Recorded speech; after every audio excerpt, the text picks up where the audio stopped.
East, CNN, London. One company that has already gone through the process of restructuring its debt is Kuwait's Global Investment House. The investment company was hit hard by the global credit crisis, announcing that it would default on loans of $200 million back in December 2008. A year on, and the company has restructured nearly $2 billion worth of debt. I sat down with the head of the group, Maha, and asked her how her company will now move forward.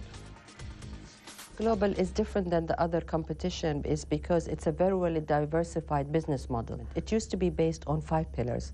Today, our business model is going to be re-engineered, and we'll focus on 3 pillars: asset management, IB, and brokerage, which is our core value and our own business. You borrowed far and wide, better than 50 banks around the world. And in retrospect, were you just going too fast with the flow here, getting caught up in the growth that was in the region?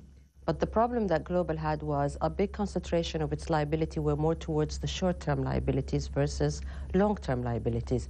And a lot of those maturities were due by March 2009.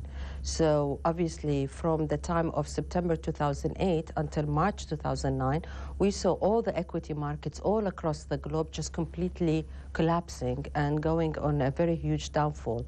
Over and above, we saw credit markets completely shut down, and the lack of confidence and the whole chaotic mood that we lived in. So we found ourselves stuck in a position where it was impossible to do much. It's like management boot camp, is it not? You went from a $300 million profit in the year 2007 to a better than $800 million loss. I've never seen quite something of that magnitude. I think this comes from different factors. We've seen our assets collapse in terms of value, and by assets I mean our principal investment bonds. After all, being an investment company, that's what we do. We invest into the financial services, real estate, consumer finance, banking, into the industries that we understand and can add value to, and those were the industries hardest hit. You seem like you're well behind the curve. You didn't see the severity of the credit crunch. Truly, no. What I really believed in, that the GCC market could be somewhat immune or less hurt by what's happening in the international markets for many reasons. One of them is that your economy is based on oil. Number 2, the demographies, the requirement for more fiscal stimulus. You need investments in education, in healthcare, in infrastructure. There's so much to do.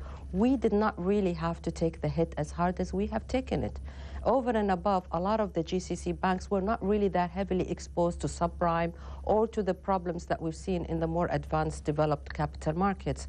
So the way that we got hit, in my opinion, was extremely exaggerated, and it also reflects that maybe if our own governments have taken stronger initiatives and faster initiatives, we might not have seen the lack of confidence and the damage that we've seen, and as severe as we have. You're pointing that to the central bank, which stepped in on behalf of Kuwaiti banks, but not on behalf of the investment houses? It's not only the central bank, because actually this is a government fiscal stimulus package, and these have to be government initiatives. You're arguing that this could have been handled with greater liquidity within Kuwait to prime the economy. Definitely.